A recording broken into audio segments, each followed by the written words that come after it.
but we also shot under a road, so we had the road for the HMIs, and it was down a slope, so it was really, so if you see, that light is like top side light, and you don't get to do that often. You don't get to see that often in cinema because it's always just backlight.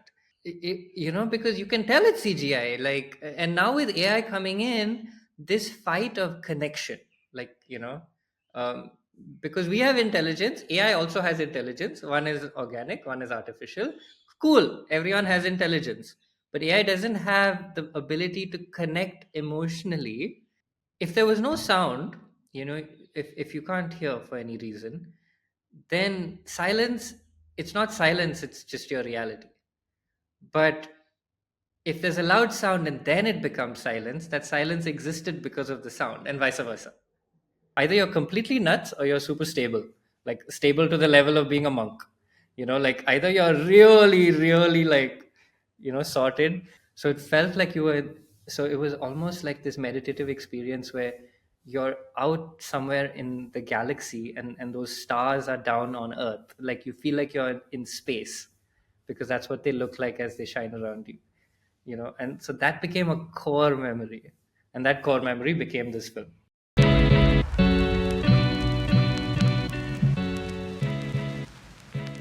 I am so glad to be getting this chance to talk to you and talk about your storytelling, your filmmaking experiences, and of course, Jugnuma. You got your first film exposure in Telugu with the Ika, Yeah. and then you had your feature debut in Kannada, which is Thithi, which is again a film that really, really resonated with a lot of folks, and it just opened a new dimension of storytelling altogether. And then, of course, we have Jugnuma, which is definitely one of the best films of 2025. There is no doubts about it. And congratulations for every accolade that this film has received. And I'm Thank so you. so happy that we are now having voices like you in Indian cinema who are truly, pushing that boundary and breaking that mold.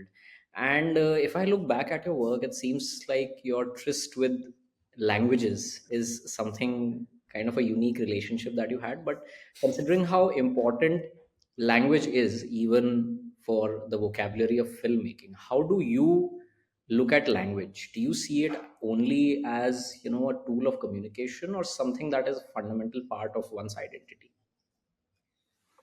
Well, no, no, more the former, I think. Like, and like you said, my relationship with language, it's kind of my non-relationship with language is another way of putting it. Okay.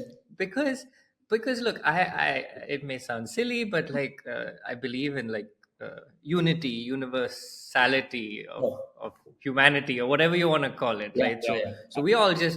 we don't choose where we're born into a certain culture, and then we learn, and the tools of that culture, we kind of inherit them.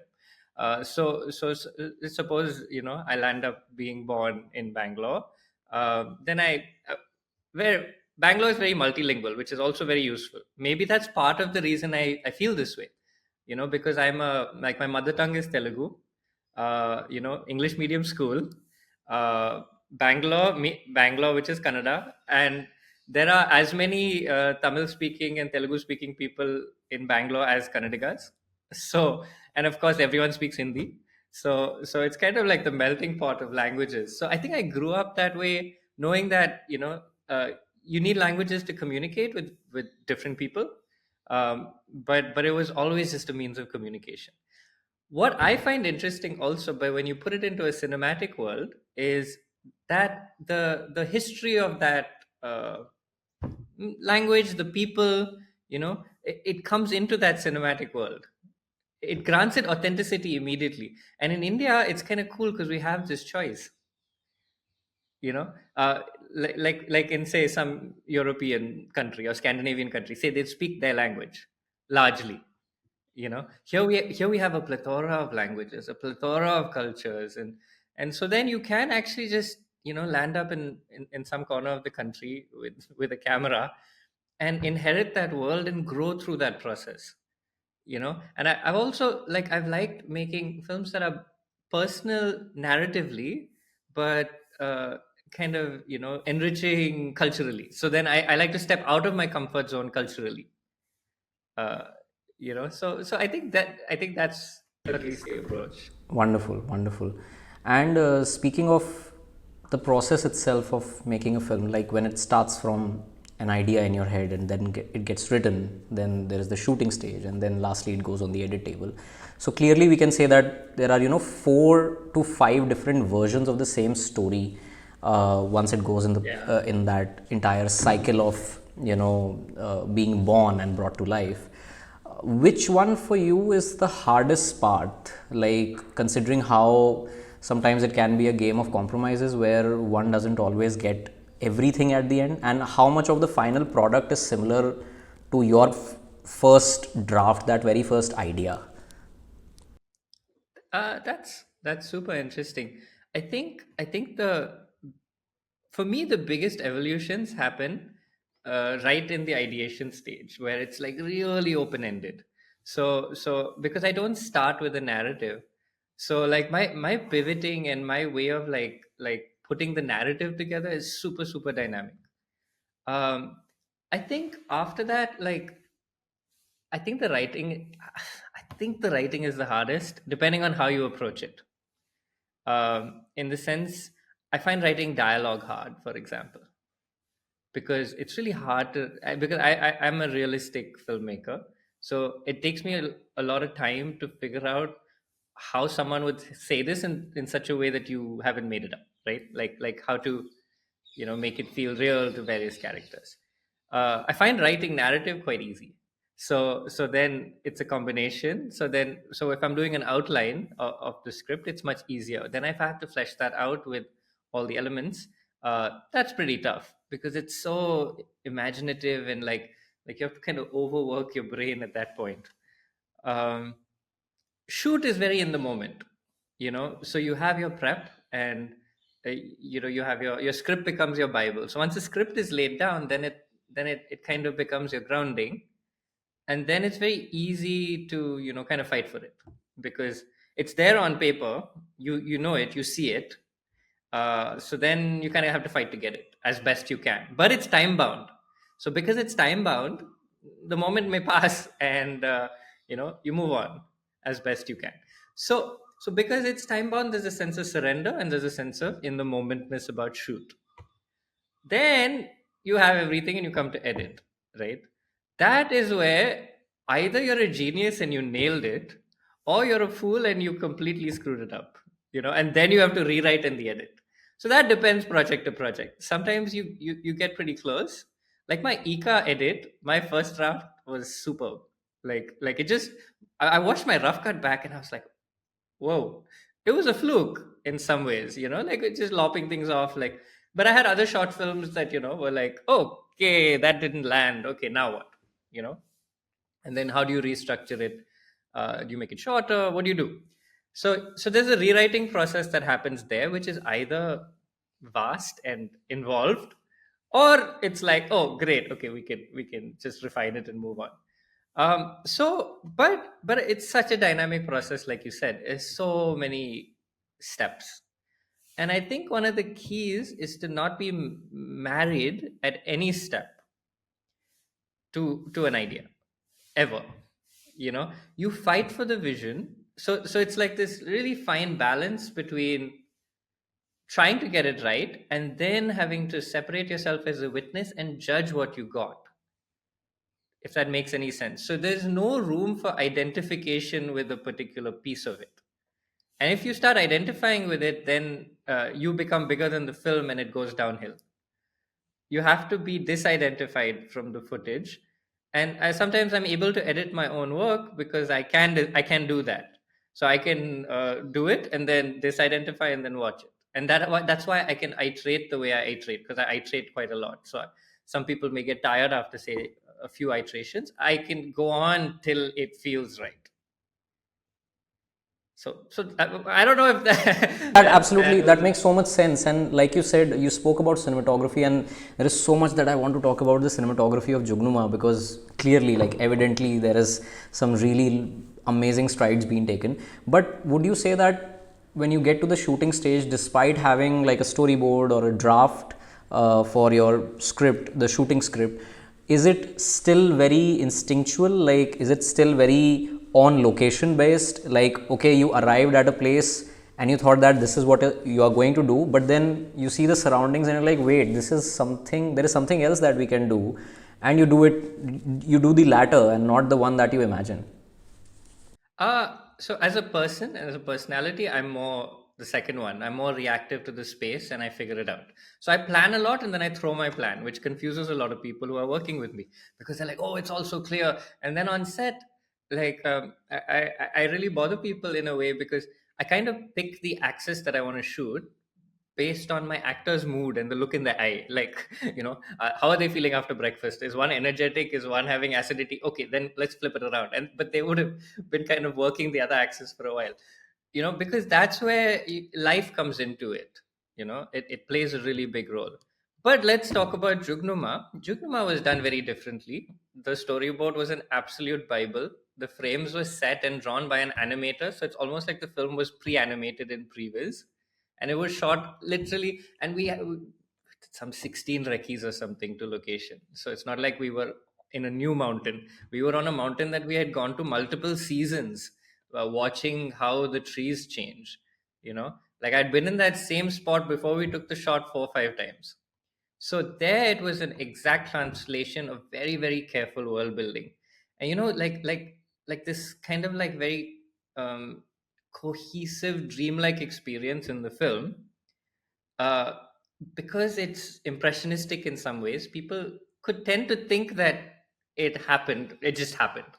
But if you look at all my work, it all kind of feels like it just happened, but none of it just happened. All of it is extremely designed. And it took 9 years to design that feeling of it just happened. So from a cinematography point of view, these frames and these sequences were pre-visualized almost like an animation and then were executed. Where I play more with approach to get the scene. So sometimes, say we have a child and it has to be calm, then it's a silent set. Sometimes if it's a lively environment, and then I'm also very like serious, and I used to have two hats on set. A white hat you can talk to me, and a blue hat you can't talk to me. So that was so sometimes based on the hat the mood kind of shifted. So you have to be reactive, but it depends on how designed the film is. So like for example in Thithi basically there was no improv because the script was so um, connecting, and the scenes had to have like structures. So the film again feels like it's like freewheeling. But if you try to do a freewheeling film, say you try to approach filmmaking that way, of your say 4 films, maybe one will work because you're gambling. But slowly in the filmography, if the films tend to be working, that means the freewheeling is designed. Right? So, particularly in Jugnuma, the frames were absolutely pre designed. They were designed first in the writing. Like, so my script had a lot of camera details because I'm also into that. And then they were designed in by an animator in the storyboard. And then they were heavily production designed by production designer Juhi Agarwal, who so the decision to shoot on film happened with her as a production design decision, not a camera team decision initially. And so that came in really early in development, and then it started to build and build and build. So the world building of Jugnuma was absolutely like precise. But again, it's like handheld and realistic, so people don't realize it. Really, we made a fantasy film in a sense, process wise. And I was trying to train to do that because that's what I'm keen to do. So I'm keen at some point, whenever right now the flux is crazy, but whenever the flux settles and people want big things, I feel like I trained a lot in that because we have so much VFX also, and so all that required design. Absolutely, absolutely. The way you are describing your process of creating a certain mood on the set. I know this might be a wrong example, but this reminds me of that infamous moments in The Shining. How Kubrick made the actors do so many takes that they were actually angry. They were actually Yeah, yeah, yeah, frustrated. Like, of course, yeah, long live Shelley Duvall. She's not with us anymore, but she was actually petrified of Jack Nicholson, yeah, yeah, and Jack Nicholson was actually very frustrated, and all that yeah. frustration came in the 20-second take. But he did that approach. Of course, it is very controversial or anything, but Yeah, there's that famous behind the scenes where he's like, Shelly, Shelly, Shelly, but don't you want to get it right? And she's like, she's literally crying. And yeah. I know. But I just want to ask you about dialogues. You just mentioned that writing a piece of dialogue is maybe not your strong suit. But is there a series of dialogue from a film or a series or any story that you always go back to and you think that this is my Bible. This is yeah, there's one 100% clear. It's the Wire, the TV show, because you can't tell many times that these are this is written. And I've studied David Simon to the T. Like, I literally, he is, in a way, in terms of building cinematic worlds, he's my number one, like, artist alive in cinema, because purely because, firstly, like, the realism that he creates, but also the world building. It sprawls. In The Wire, you see an entire city functioning. And there's another TV show, The Deuce, where you see again that entire world being built, and that's period. And so, like, his ability to write realistic dialogues and sprawl the characters. So his character arcs are phenomenal, and they're all interrelated. So if you see Thithi, and some ways, like the short scenes and stuff like that, a lot of it I learned from him. And so for dialogue writing, it's phenomenal. He's I think the best. But if you watch a lot of his work, you start to see some patterns. So then you realize that he also has certain patterns and go-tos. But it took a long time and a lot of awareness to start seeing those patterns. Otherwise, I was just in awe. You know. So yeah, I mean, there are also, like, great dialogue writers where it's not necessarily realistic dialogue, but it fits their style anyway. You know, the challenge is realistic dialogue. Narrative dialogue is not that tough.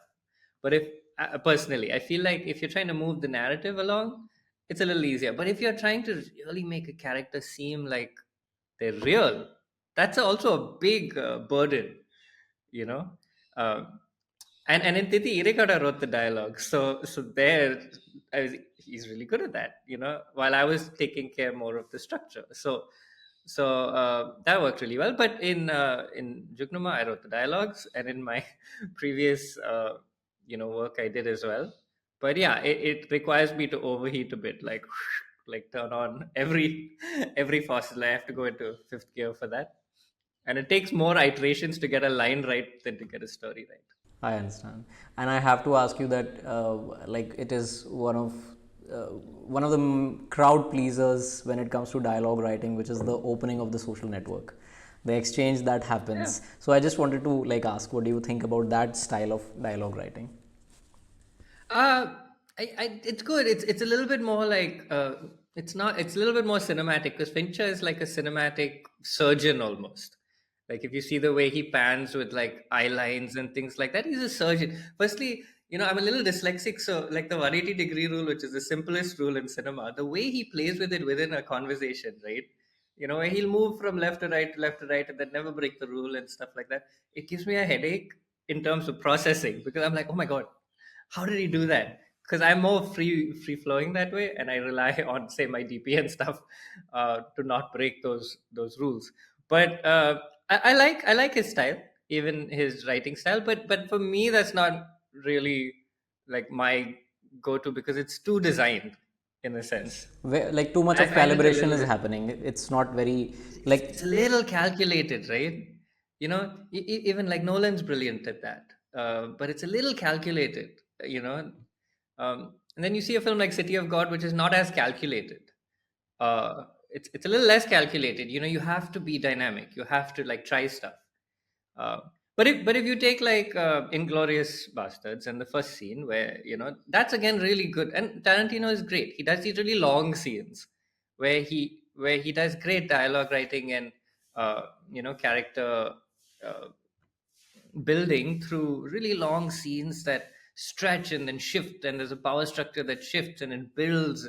So like with the Jews and in the beginning, and you know so that's another great example of dialogue writing and scene structuring, let's say. you know but like that, there's so many we can go on. Absolutely. No, no, no. Absolutely. Absolutely. I just wanted to touch upon it.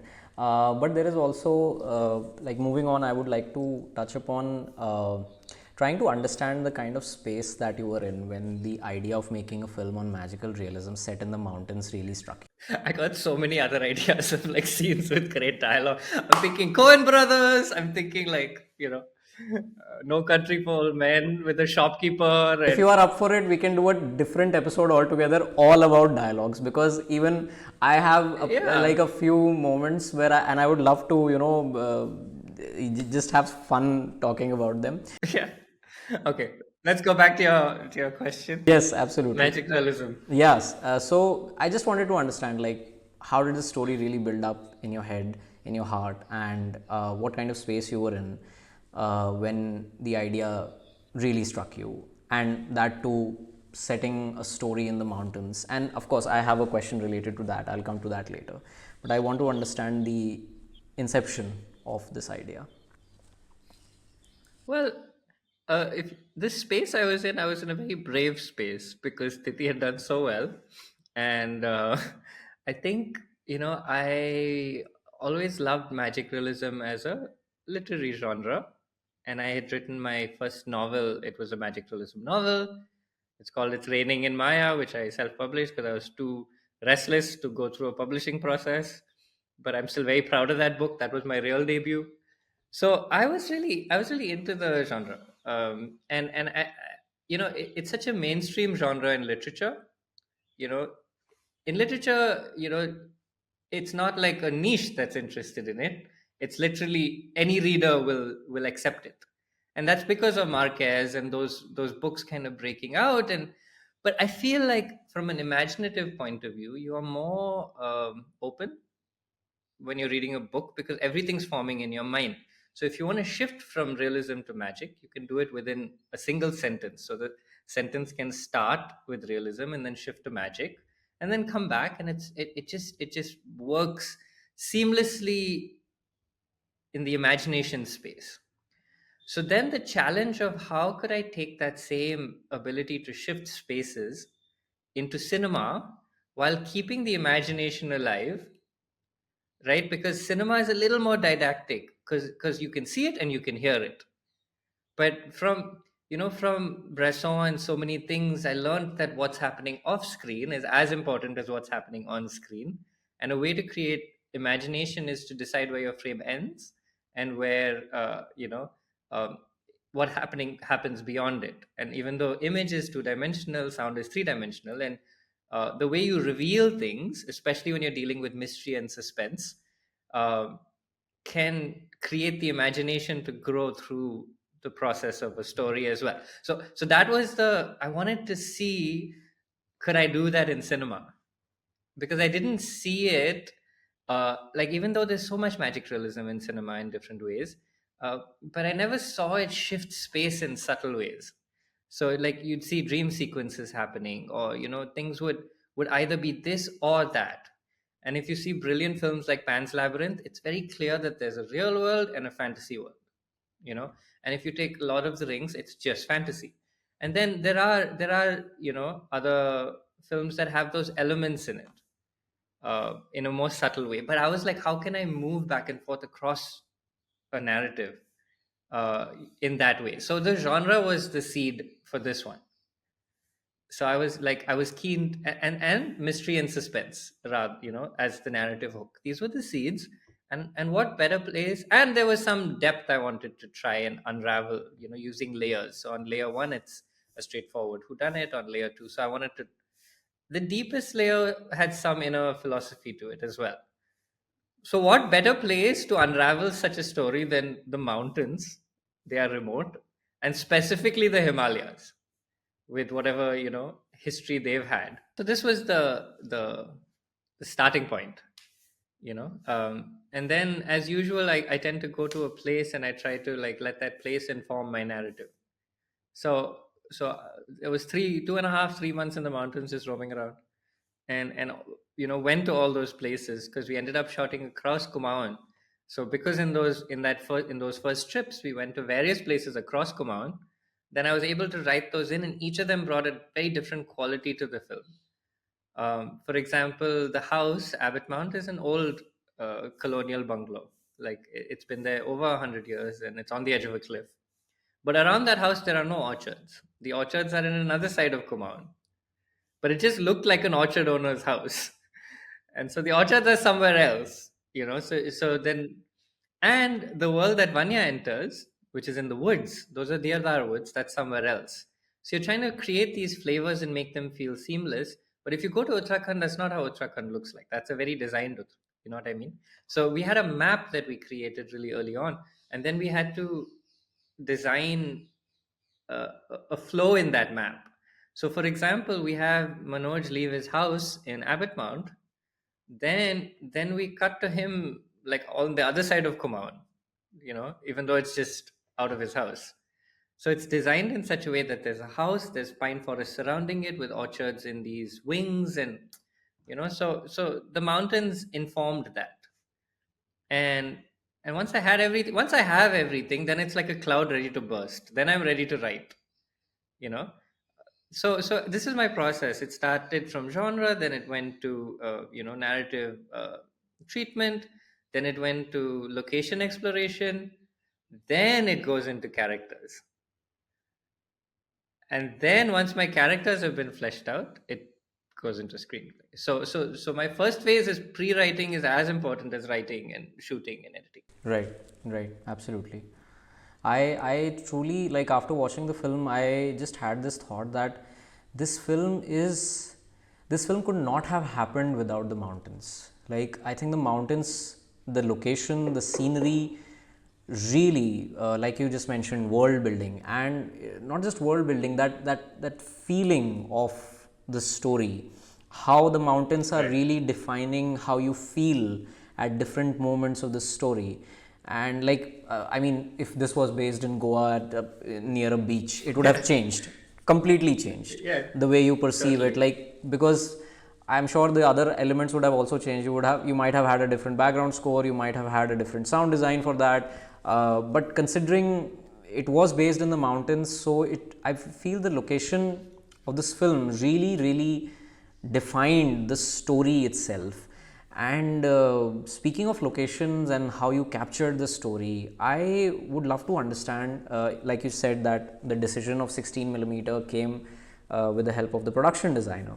But then once it was decided, so what were your conversations with your cinematographer, Sunil? How, like, in terms of capturing your story, and because it is clearly one of the most defining aspects of your story. So can you take a deep dive into that collaboration? Yeah, sure. So Sunil was actually that we shot a very small initial schedule with non-actors, which had another DP at that point doing so that was the DP from Thithi, and we had him for that schedule. Sunil at that point was the gaffer, and I always loved his work. I loved his Instagram and his style. So some of the early development happened with with the other cinematographer, and then Sunil came in and shot almost the entire film after that. So all the core work. So our discussions happened uh, organically after a push, after some form of the visual style had been built. Uh, but there were many things that I wanted to achieve that we hadn't figured out how to achieve at that point.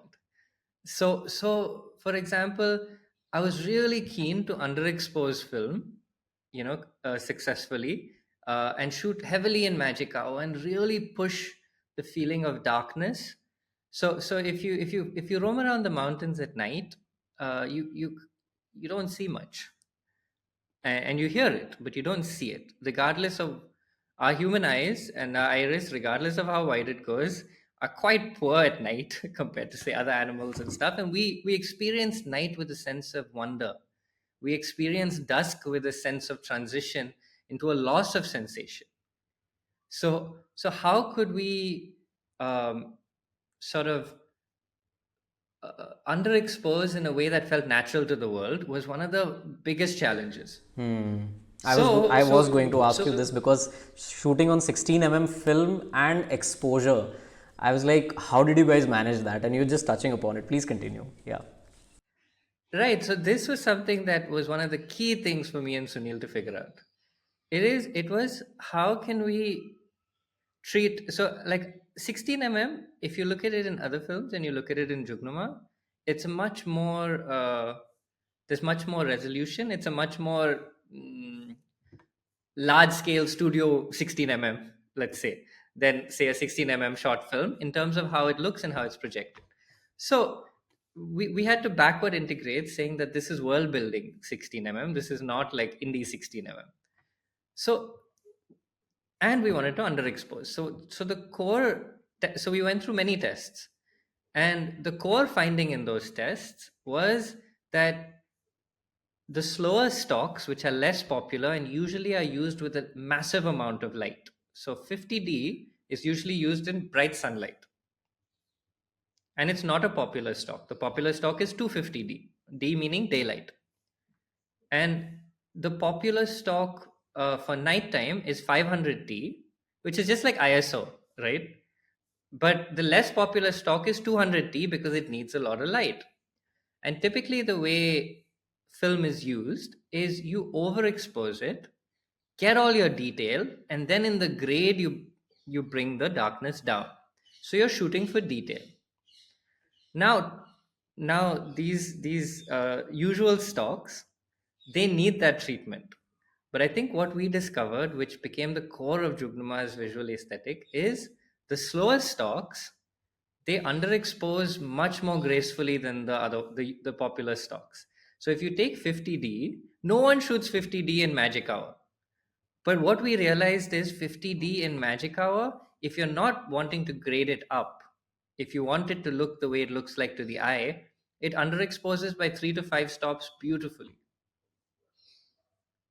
So this, and Sunil was so brave with this. It was his first film, and it was really important for me to find a DOP who was willing to do these experiments and nail them. So he's also so technical. So after we did all our tests, he was so confident about how much we can push that, how to get all those ratios right. He also was into like practical lighting over and above, but there was still a big light team and there was a lot of like ratio adjustments, but the core was a practical light, so it doesn't look like there's been a lot of light used, you know. Uh, so so I think that finding that finesse, you know, is what we really pulled off through those iterations, you know, finding that visual balance. So like in films like The Godfather, which are so underexposed, it doesn't happen very often, you know. Like typically people don't shoot that way. Typically people try to be safe because they are scared, also because departments are in isolation. Here departments weren't in isolation. Juhi Agarwal was as involved in practical lighting because she was designing the spaces to have those lights in the right space, and those designs were pre-done again with an animator. Like, this film was kind of animated. It wasn't like a typical feature film. You know, like that entire house was a shell and was built. uh, and so now, like when you experience it, because of that cozy feel and the fact that it's not larger than life Indian, you know, whatever you want to call it, it feels intimate, but it was actually sprawling and like quite intensive in many ways.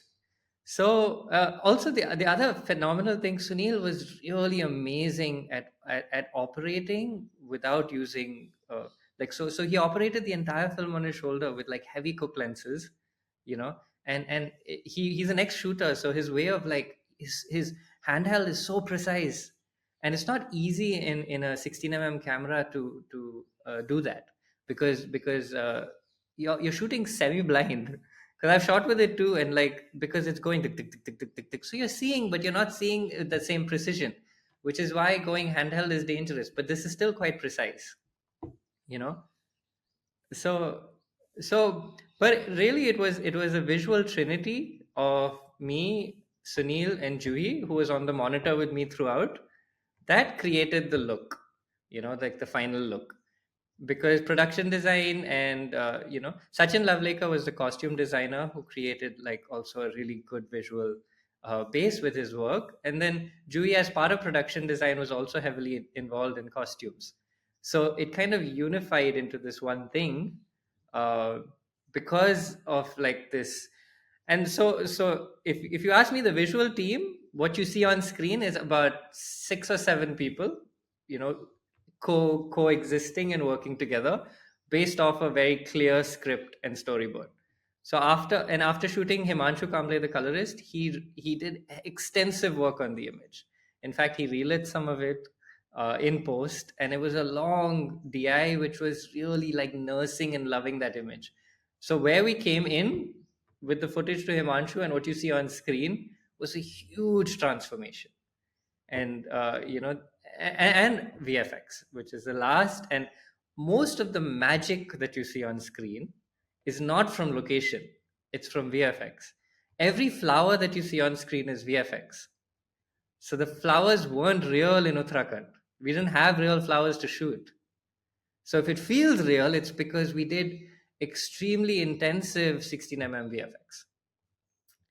So and there are over 500 shots. So so this is the truth behind how this was sort of designed to look like this, theatrical experience. And I have a little bit of a gripe with the audience, because they feel, just because the aesthetics are more international, that this is a smaller film, but it's really not, but that's something we're trying to, fight within the industry, to get people to understand, like that's a hard fight to fight, because when things are larger than life, you expect something, and when things are trying to create the illusion of reality, it feels like it's I don't know if I want to say independent or whatever you want to call it, but I was hoping to break through with that, and I think I'm breaking through with it slowly. It's one of those films that hopefully will grow with time, because it's reached people cinematically, but it should have hopefully reached more cinematically if we weren't up against that, those preconceived notions. So my whole career has been kind of fighting what's happening while trying to do something else. If that makes any sense. No, no, no. That absolutely makes sense, and I'm just taking a few seconds to just soak it all in, because the images are still so fresh of that film. It's been a while since I watched it, and the experience has stayed with me. But now, with you telling me about what all went through behind the scenes, it is And there's another commendable. thing that's really key to this, that gets overlooked a lot, is that the core collaboration in this film has been between me and my wife Juhi, who not only was production designer but was also producer, and has also seen this film from inception through, as the only person who's been there from right from the beginning to the end, kind of. So the way we describe it is that we don't have kids, and this film is our child, and I'm the mother and she's the father. And that's what, because I couldn't, I had a screaming infant all the time, but she was always there as sort of the father. And because of the way films are kind of structured, and that gets overlooked a lot, and really, it happened through our togetherness. And also, if the film feels kind of a certain way, it's also because it was made uh, by people who loved each other, not just, of course, me, my wife, my producer, my dad, and things like that, but also beyond that, like we formed those relationships with the leads, with the cast. Manojji became like family, like, and because it was such a close relationship, Sunil, Ganesh Anna, we all became like this one family. And so it was born out of those connections as much as creative connections, those human connections. This film is so much about connections, not just with nature but with amongst human beings. And I feel this film is very evolutionary in terms of its messaging, and I absolutely love that aspect of it. I really, really like it. There is one scene that I want to talk about, and I was simply blown away with, I was just wondering, how did you achieve this? And that is the moment in the second half, the scene where Vanya sits with a mysterious man in the stable, and there is only a single source of light because of a certain way of, how it will serve the scene. So can you please break it down, like the making of that scene, because it is my favorite moment from the entire film, and I would love to know from you, how did you guys do it? And of course, it looked absolutely gorgeous in 16 mm. So yeah, thank you for that, and please, yeah. That one is very straightforward, actually. That one was just, there was an actual candle, and there was one Dido light which was pumping the candle up. You Okay, know, all right. that's it. There were like two lights, and there must have been a minor fill light for moonlight, just to give a little bit of light to the background where the horses were and stuff through. So there would have been a little bit of exposure fill from the outside, but it was just a light amplifying the candle.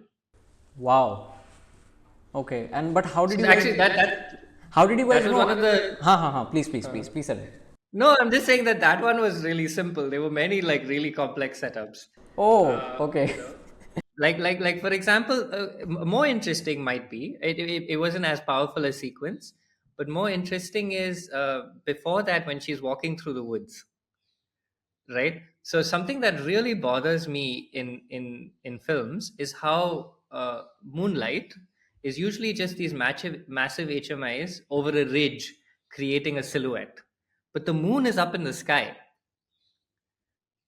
The moon is, even if the moon is rising, it really, it's not until it's really up in the sky that you get real hard, like moonlight. So getting HMIs up above on trees was extremely complicated. We tried it with helium balloons where we were bouncing light. We tried it in many different ways, and finally Sunil and his team were able to rig HMIs onto these deodar trees. Like, basically, I don't even know how they got the lights up there. But we also shot under a road. So we had the road for the HMIs, and it was down a slope. So it was really, so if you see, that light is like top side light. And you don't get to do that often. You don't get to see that often in cinema because it's always just backlight. So if you see LOTR and all that, it's backlight. And if you're shooting night, it's very, unless, so if you see that Tarantino film Django Unchained, the way they shot the sequence where they're all riding their horses down, that's with those helium balloons, like massive, massive, massive helium balloons. You know, so that's the other way of doing it. It costs an absolute fortune. But rigging HMIs onto the other trees is something I haven't seen before, and it requires a lot of heart, let's say. you know Absolutely, absolutely. Thank you so much for sharing that. But I'm still going to say that that is my favorite moment because so two more things about that scene, interesting things about that scene, if you want like little tidbits. One thing is, again, structurally where it happens in the film. If you look at like the way I kind of control writing and stuff, that scene is roughly the same place where Gadappa's storytelling happens in Thithi. So it's about two-thirds into the film. So about two-thirds into the film, you have to put something into the film that kind of changes the way you see the entire film. So that this ended up becoming that scene. What I found really interesting is my pivot points were in subplots, not in the main plot, because I'm dealing with what's beyond this in imagination. So Tilottama's storytelling and this scene were the pivot points, and both were in a subplot. And so that moment where the firefly comes in, which I won't go into deeply so people can watch it, but that moment of magic is something that changes the way potentially you are feeling before and after that. about what is the film really about. So that's another tidbit. And the other tidbit is the monk humming is my voice. So and like yeah, and even the Firefly sound design, all the space sounds and stuff. Now I'm being a little bit like no. That's also my voice. So I've been working on like vocal thing, and it has Nitin, the sound designer. His voice is in there too. So we did it using. So we wanted it to feel organic. So all those space sounds is like done by voice, and then layered on top of each other, on top of each other. So even some of the bass sounds were like just. So we did all that foley in the sound studio, uh, with 80% of it being human voice. So some of the Firefly wing flaps are me and Nitin's beard hair with a really close mic, like a contact mic. So those are the wings of the Fireflies. So a lot of things. I mean, the reason I'm also sharing this is that we try to keep everything as organic as possible. Shooting on film, human voices. The actors did a lot of breathing as wild takes in the dubbing and Foley studio. So Manoj has done breathing. The girl has done breathing wild takes. We did a lot of Foley on set where we got footsteps in that house with those slippers with the actors. you know the poster that you've seen was shot on color positive slide film, uh, like the old slides from the 1980s. So everything. So this film, we really went all out to keep it organic. And very tactile, I should say. Very tactile. It feels, yeah, it is as tactile as Christian Bale's Batman suit. It is like, yeah.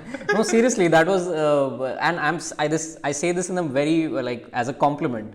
It is the way you have integrated the organic aspects into everything. It just makes it so like you feel it, you really feel it. The film is literally touching you like this. As an audience, you feel that way. Another interesting thing, I don't know, I'm just getting so excited by the little tidbits. But the pony bells, right? The pony bells that are with the nomads, they were chosen to be harmonies. They were chosen to be different notes in the same harmony scale. So when the ponies arrive, it sounds musical because all the bells are musically in tune. So this was done in sound design, and there's so much. So like crickets were layered based on their frequency. Uh, so things like that have really gone into creating that illusion of comfort, because musicality of sound design also, it lulls you because you feel like nature is in sync with each other. Do you know what I mean? Like, and so that feeling of like in syncness, and nature being a character was like really strongly designed from production design to lighting treatment to sound design. I'm sorry, I just, yeah. Wow. And look, this is also, I'm so grateful to you because you have just confirmed my feelings for the film. What I found the film to be saying to me. With all these tidbits, you have just, you know, double clicked on that, and I'm so happy. Thank you so much. No, thank you so much. You're also bringing it out. Like, I forget that we did these things, in a sense, like it's just part of the in the moment process of design. And after that, it takes over by anxiety of how will people get or not get what you tried to do. So, so I think, So much that goes behind, like, I know, and this is, I'm thoda sa shifting off topic, but this is precisely the reason why I love the body horror genre, because there is the what? the body horror genre. This is Right, right, precisely right. the reason that I love it, because there is so much that goes into, like, if you see John Carpenter's work, or if you see David Cronenberg, if you see Possession, which is considered to be Right. one of the greatest Zulawskis, it is everything that you see. There is an instrument, an apparatus, there is a way that it has been done. Even if you see American Werewolf in London, They have Right. reversed the footage of hair growth, of hair fall actually, or something, to show that the hair is growing. I'm like, oh my god, how can you even do this? So it just reminds me of that genre as well, in terms of doing things organically, having that tactile feeling, and just, Yeah. getting your hands dirty, and not, yes, you relied on VFX, but there was so much that you did Right. based on location, based on nature, so to say. Yeah, VFX has to just fill the gaps, right? And that's the beauty of, like, say, Lord of the Rings, because it's miniatures, and it feels very different than The Hobbit also, which was far more CGI, right? Because you can tell it's CGI. Like, and now with AI coming in, this fight of connection, like, um, because we have intelligence, AI also has intelligence. One is organic, one is artificial. Cool, everyone has intelligence, but AI doesn't have the ability to connect emotionally. And I feel like the world is becoming further and further away from their heart, more into their head. Otherwise, the stupid things that are going on wouldn't be going on the way they're going on, and like everyone's just addicted to their phones. And so the disconnect from the organic is growing, and also the craving for that from the sensitive individuals of the world is also growing. So so so whether it's body horror or fantasy, it feels different when it's built.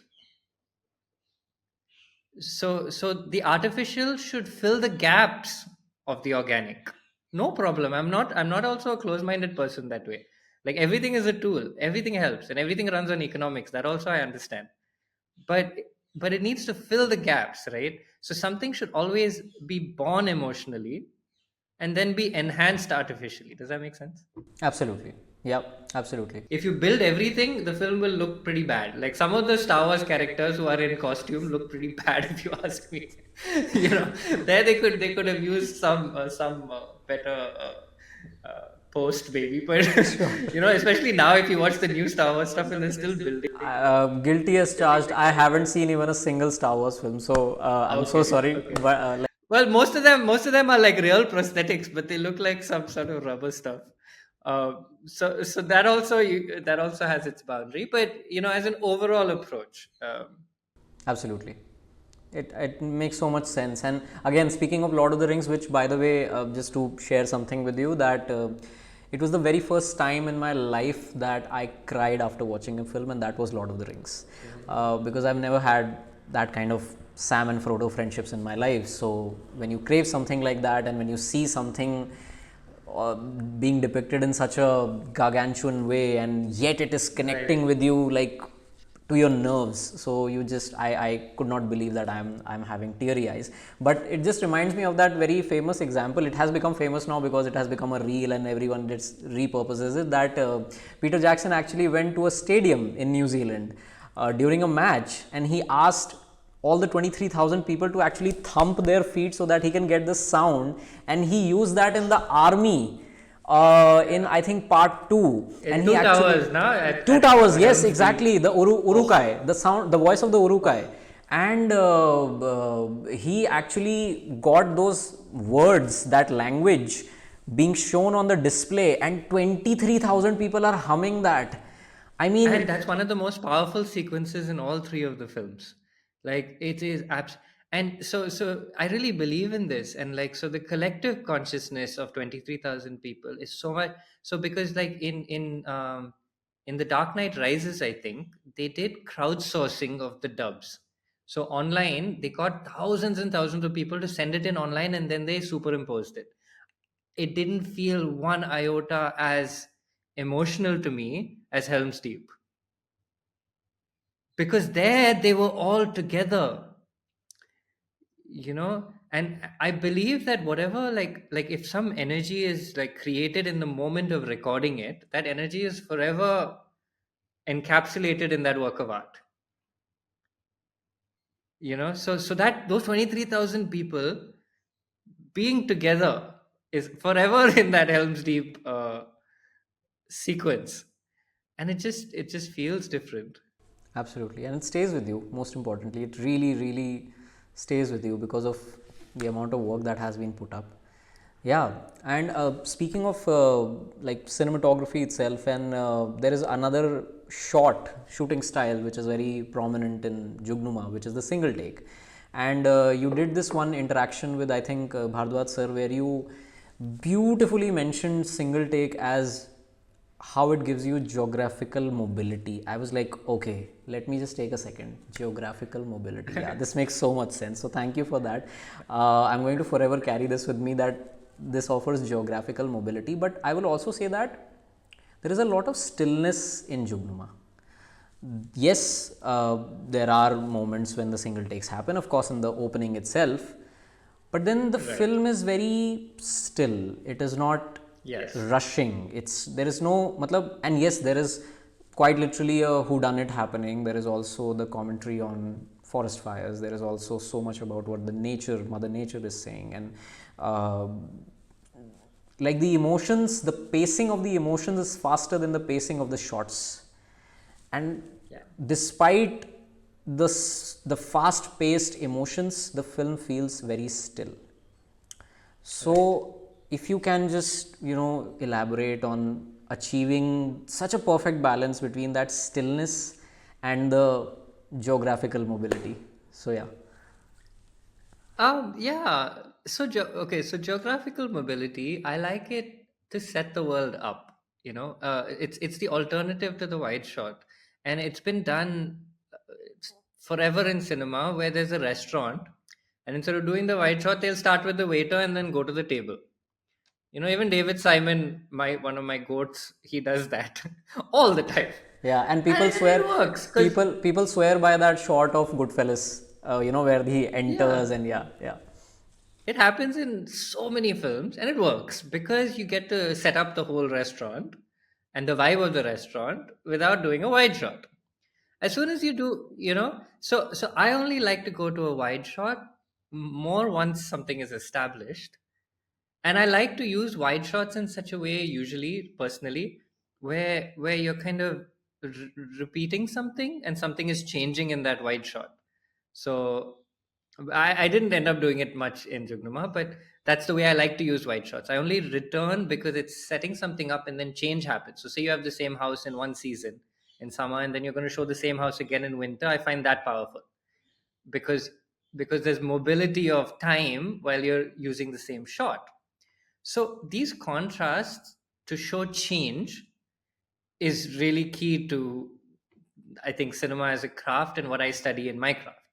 Now, if Act One was dynamic because everything is flowing in that world, the family's relationships are flowing. There are connectivity. That everything is connected. The manager, the workers, everyone is part of the same whole. But once the fires start happening and the human mind kind of activates, that connectivity breaks down. And then things start to feel more fragmented. So then, stylistically, you don't want to flow as much as you want to disconnect and as much as you want to introspect. So it's also kind of following Dave in a certain way, that style, right? His own internal arc. So the thing is that the second half of the film, it's much more static, but there's still key movements. So like we'll either track into a particular emotion, or Yeah, you can. Yeah, please continue. I can hear you. No okay, worries. Yeah. so we either track into a particular emotion, like when Dave is sitting. So after that sequence that you mentioned with Vanya, uh, the camera is on a window and then it floats to the sky. So I wanted to become more economical with my movement and use it to show something that really mattered. But at the same time, this was a film of both noise and stillness and silence, right? You need silence to feel sound, and you need sound to feel silence, right? If there was no sound, if you can't hear for any reason, then silence, it's not silence, it's just your reality. But if there's a loud sound and then it becomes silence, that silence existed because of the sound, and vice versa. And this is the same with magic and realism. It's the same with motion and camera motion and stillness.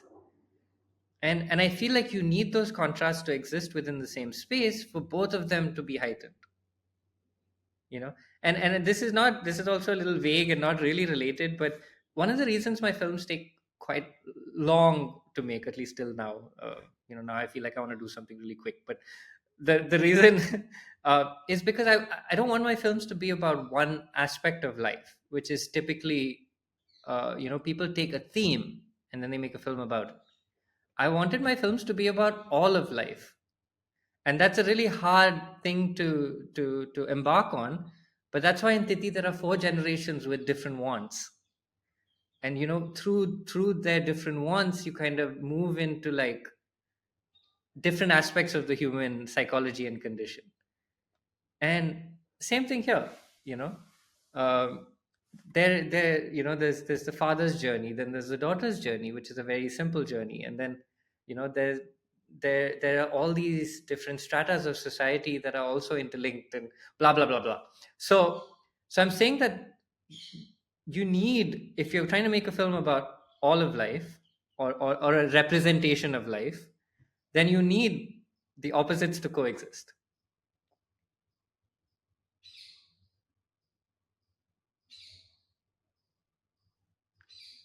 And also, mobility is a little bit more, um like when you're flowing with the story, it's like you're showing more of it.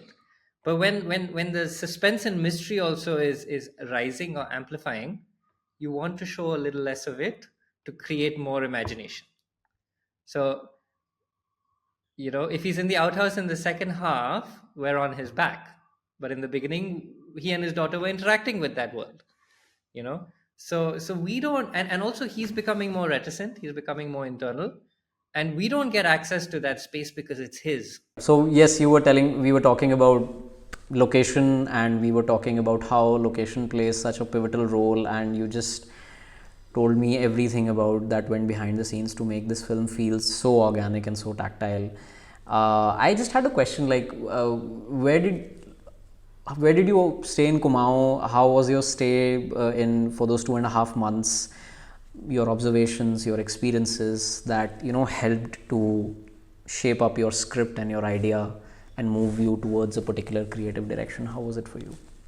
So there were two key people who actually. So one is Gurpal Singh, who plays the character of uh, Dev's friend in the party. So Gurpal is his friend, and so Gurpal did that. He also did the non-actor casting from the location casting, but he also played a massive role in.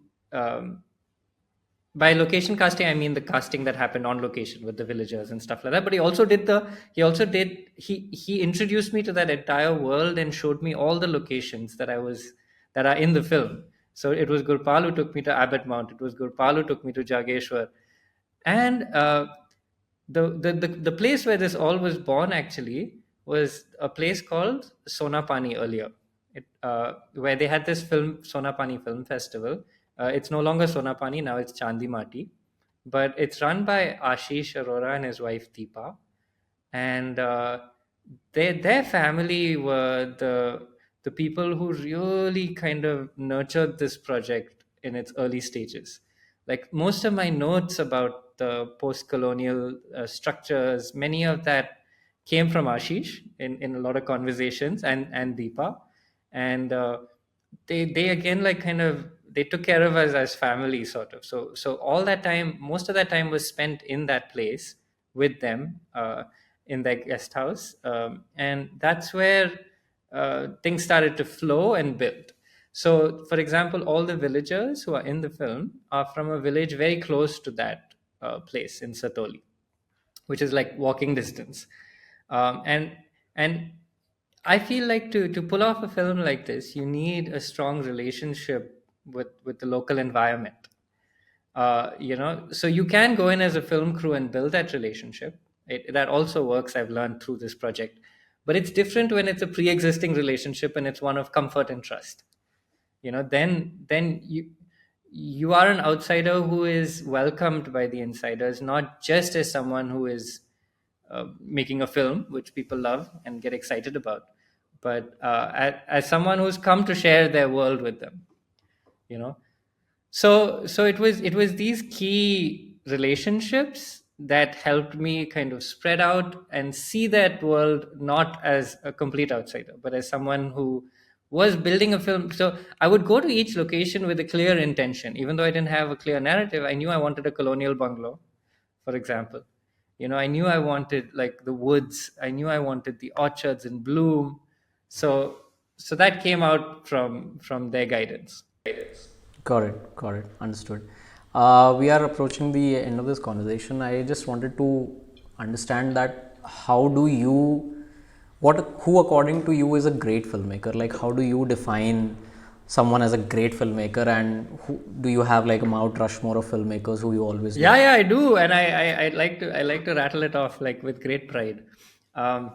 So, I think a great filmmaker is someone whose worlds are so unique to them that you can't find them anywhere else. So, a great filmmaker is someone who's kind of almost unrepeatable. You know, in a sense, like they exist as originals, as mavericks in isolation. Um, like they've created their own world or universe to some extent. And as a quick aside, I always used to joke that there are two kinds of great filmmakers: either you're completely nuts or you're super stable, like stable to the level of being a monk. Like either you're really really like sorted.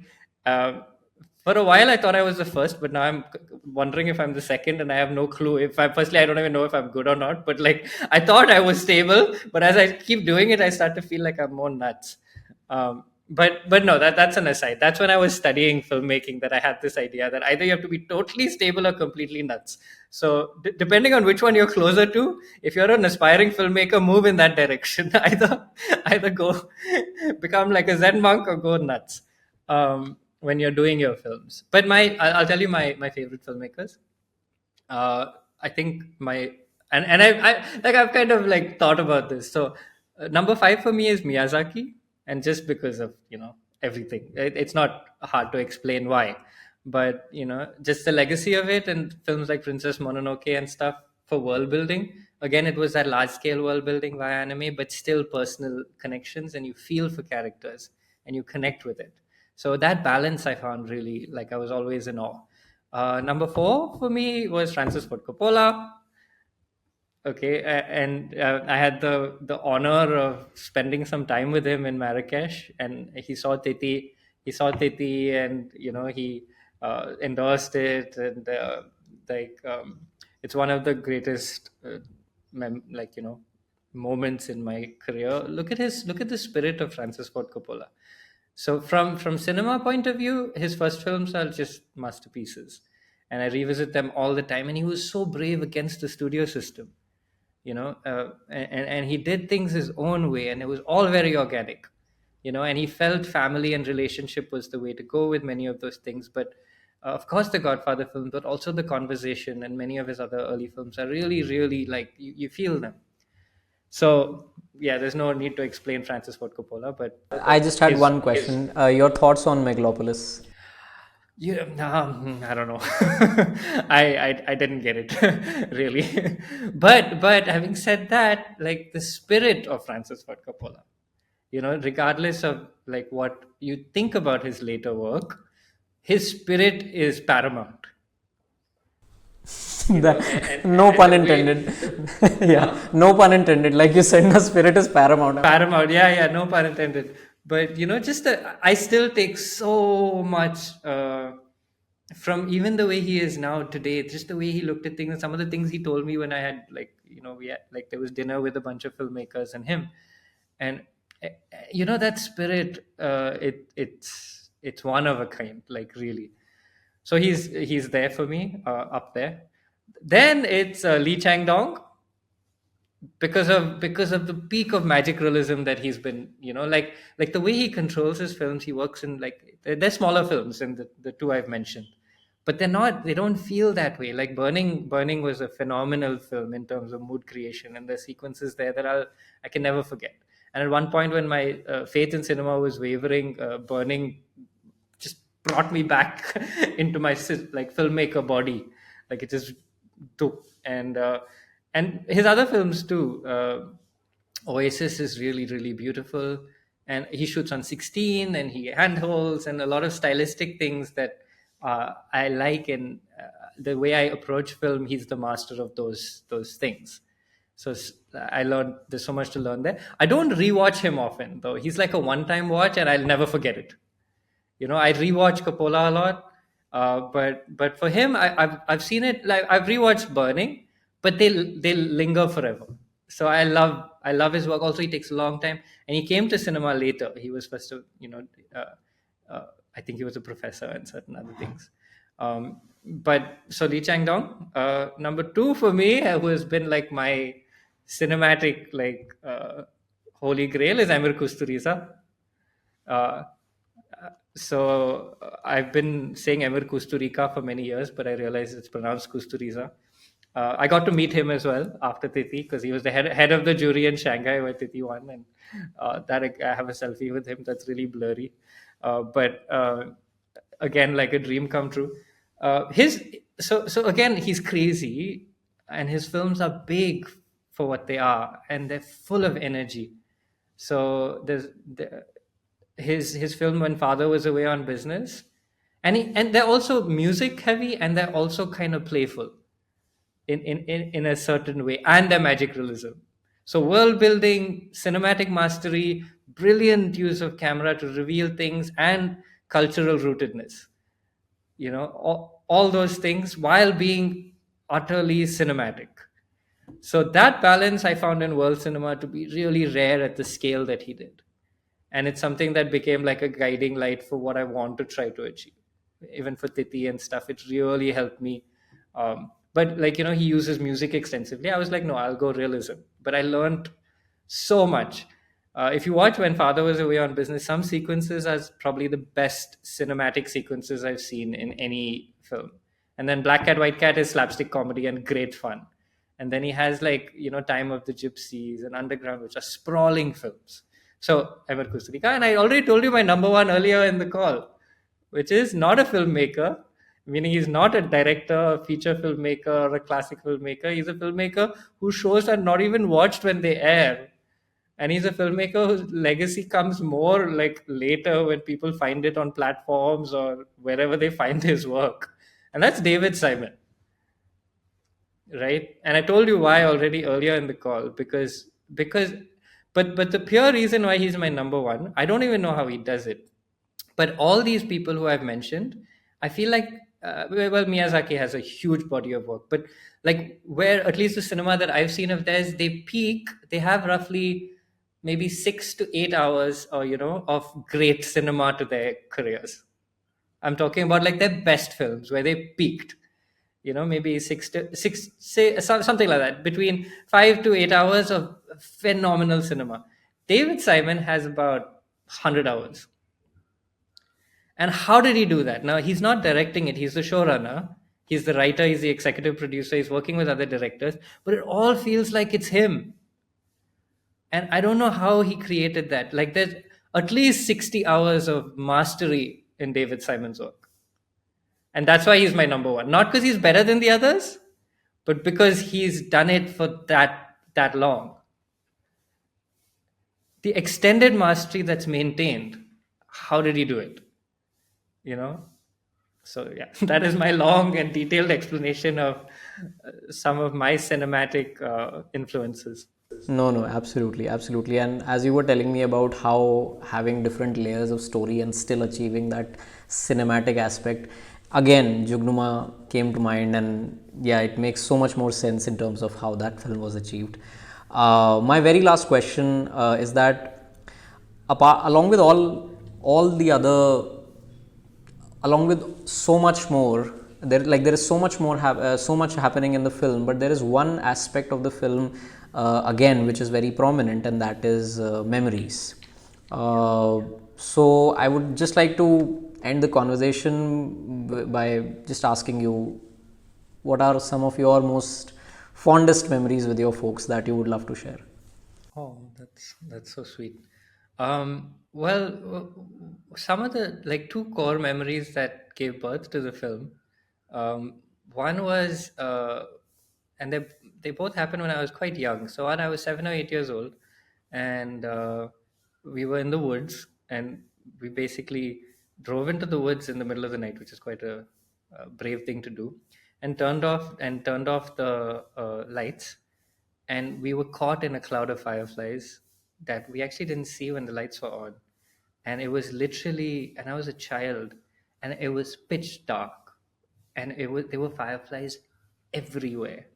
So it felt like you were, so it was almost like this meditative experience where you're out somewhere in the galaxy, and those stars are down on earth, like you feel like you're in space, because that's what they look like as they shine around you, and so that became a core memory, and that core memory became this film.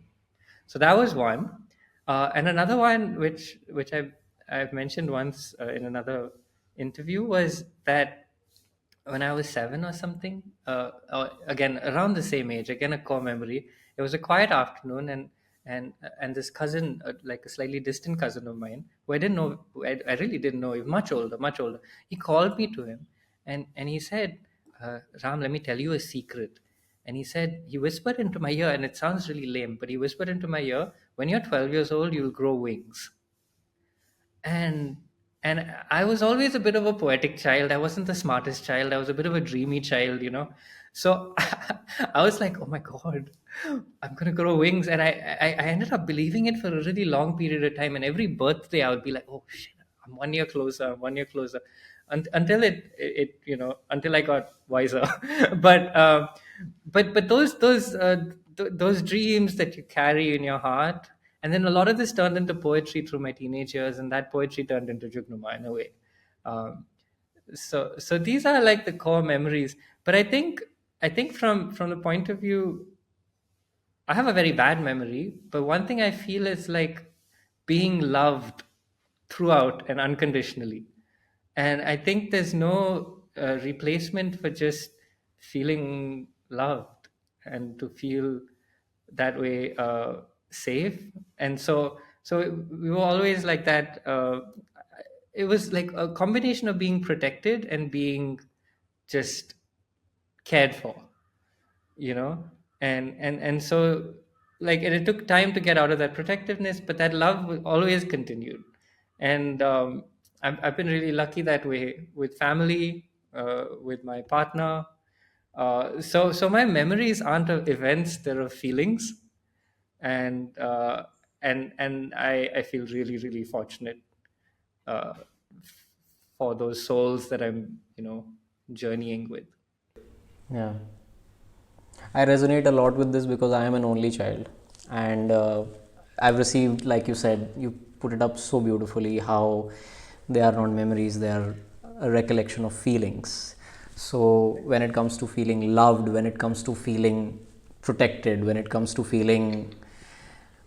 actually comes to feeling a sense of freedom that you enjoy, and slowly as you transition away from that freedom to create your own freedom, there was a freedom that was provided to you, and then there is a freedom that Correct. you are creating for yourself.